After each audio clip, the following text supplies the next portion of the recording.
Hey everyone, welcome to our tutorial on how to quickly mark multiple choice questions and answers with Scooli.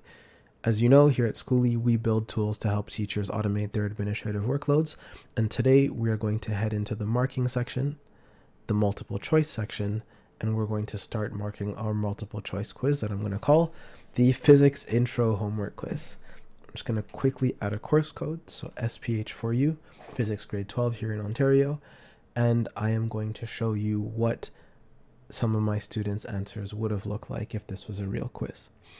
So, heading into our Excel spreadsheet, we'll notice that our first column has a series of student identifiers, so first names in this case, and our subsequent columns have the name of the question or the content of the question, followed by the answers that each of my students would have submitted in either a Google form, a Microsoft form, or any other kind of digital quizzing or survey platform.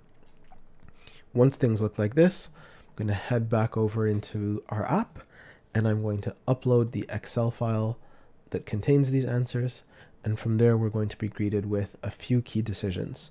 So one, which answers are the correct ones, and you can go ahead and enter those into your answer key. And then secondly, how many points do I want to give to each answer? And in this case, I'm going to say that question A was particularly difficult, so everyone who got it correct is going to get 4 points. And really quickly, you'll notice that as soon as you update the answer key, Scooli automatically assigns the number of points you've selected to each correct answer.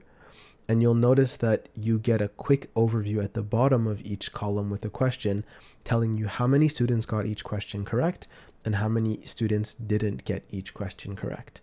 And what that means is that can quickly tell you maybe which questions you need to go over in class, if this was a homework assignment, or if this was a test or a quiz, what you might need to revisit with your students or what they might need to revisit on their own time.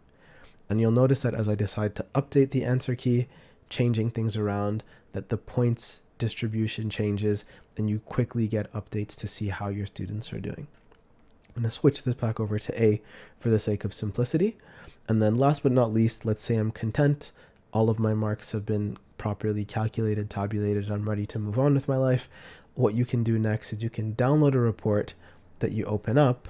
And what this is going to look like in Excel once you're done, because you might need to use this with other software like, Google Classroom, Microsoft Teams, or some other combination of an LMS or an SIS, is that you can take this information and then upload it, because now you have your students' identifiers, so their names or whatever you'd like to use, the answers to each of their questions, and then the total of their points that you've selected for them. Amazing, right? Take care, and until next time.